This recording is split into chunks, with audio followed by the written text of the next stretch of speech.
Are you tired of spending an extra $30 every time you fly just to check a bag? Do you hate living in fear of the airlines losing your precious belongings? If so, you've come to the right place, because in today's video, I'm sharing my top 5 tips to help you master the art of traveling with just a carry-on. Plus, I'm sharing a bonus tip at the end for those of you who may be traveling for a super long time or visiting some pretty remote locations. So let's get into it. What I like to do before I start packing is figure out what I'm wearing to the airport. So my first tip for you is to save space in your carry-on by wearing your bulkiest clothes on the plane. So on the plane, I would wear leggings, a long sleeve shirt, and my big sweater, and I would tie this jacket around my waist. If you're bringing a coat, you could also drape that over your arm. And then my bulkiest shoes on this trip are going to be my sneakers, so I will wear those. Now, I don't actually have a trip coming up, but for the sake of this tutorial, let's pretend we're packing for a pretty long trip where we'll be at the beach, hiking through a forest, and maybe exploring a pretty popular city. And of course, we're going to expect the weather to vary. With that, my second and probably biggest tip is make sure that you think in layers, and we're going to start by packing the base layers. These are the clothes that will be closest to your skin. When you're in a hot place, you can just wear these on their own, and when you're in a cold place, you can add more clothes on top. We'll bring some tank tops and some short sleeve tops, and I'm just going to roll everything up and fit as much as I can into my packing cubes. I'm trying to get a decent mix of casual tops with some cuter fashion tops for the days that I would be hanging out in a trendy city or if I was planning to take a lot of pictures.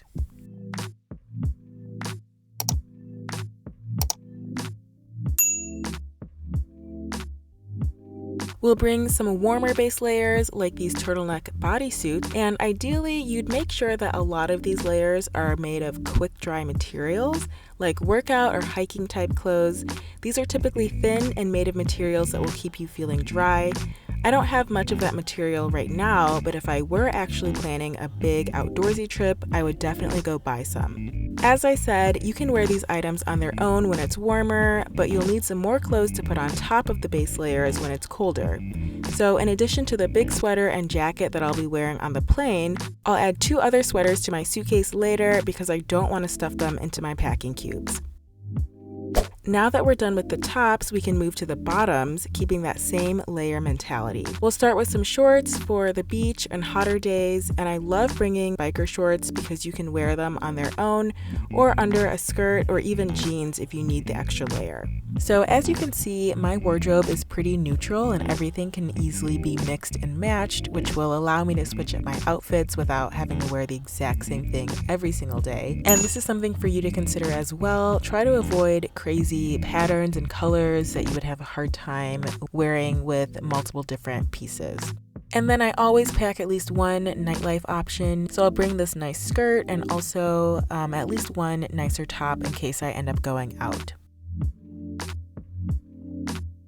This small cube is all full, so we can go back to the bigger cube with my bodysuits, where I'll add 1 pair of jeans that I can fit over my leggings in case it's really cold. And I'll also pack a pair of jorts. Looks like I still have some space in this cube, so I'm going to squeeze in 1 more long sleeve shirt. Lastly, I'll add some cute dresses to this cube, and I also ended up squeezing in another nice skirt. Side note, if you plan on being super outdoorsy, I definitely recommend bringing a pair of cargo pants.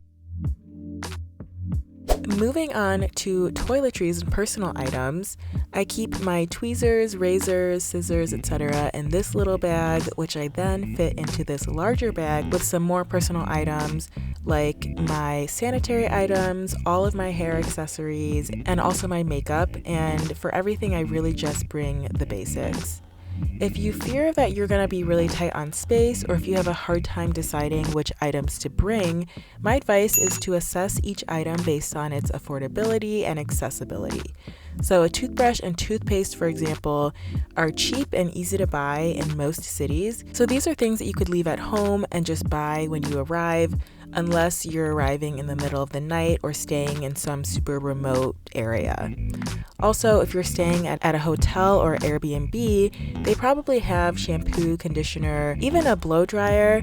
So these are things that you can easily skip on packing. It looks like I'm gonna have enough space to bring some of these items, but seriously, most of the time I don't even bother. Obviously, medicated ointments, retainers, and other special or expensive products aren't easily replaceable, so definitely bring those. Now, let's go ahead and put the clothes in the suitcase. I'm putting my bonnet and eye mask in this mesh pocket along with my underwear and swimsuits, and then you can see that my 3 packing cubes fit perfectly on one side of my carry-on.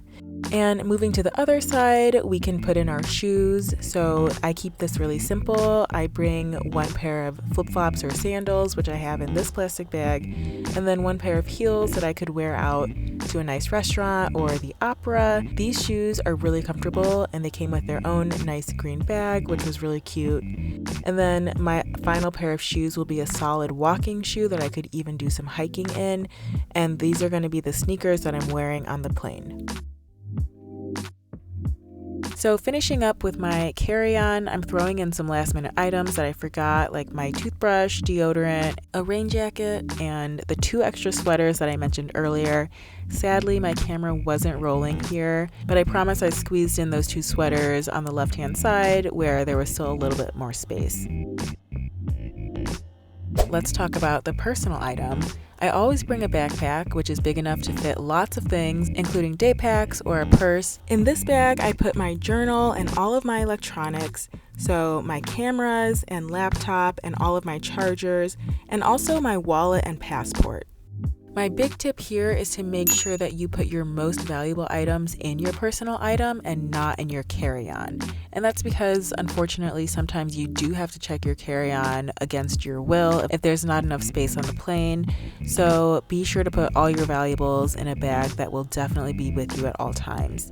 And for extra protection, you could also wear a fanny pack under your clothes and put your passport, wallet, any documentation, or other small valuables in there. Once my items are in the bag, I use the space on the outside of the bag to secure my headphones, my hat, and a water bottle, and I could also stick an umbrella in the other side pocket. And now this bag is all set. And lastly, my bonus tip for those of you who are traveling for a super long time or through some pretty remote locations is to bring some traveler-friendly laundry detergent. At some point, you're gonna wanna hand wash your clothes and underwear in the sink or a tub, and there's a ton of detergents that are geared towards that specific use. I found a pretty good list that I'm gonna link below in the description box, but this will really come in handy. You can wash your clothes and then dry them overnight and be all set for the next day.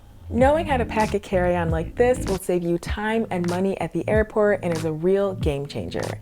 And if you're looking for another way to level up your travel game, be sure to check out this video where I bring you inside an airport lounge where you can enjoy free food, drinks, and relaxation before your flight. Thank you so much for watching this video. Please be sure to subscribe to my channel for more exploration, inspiration, and travel tips, and I will see you in my next video. Bye!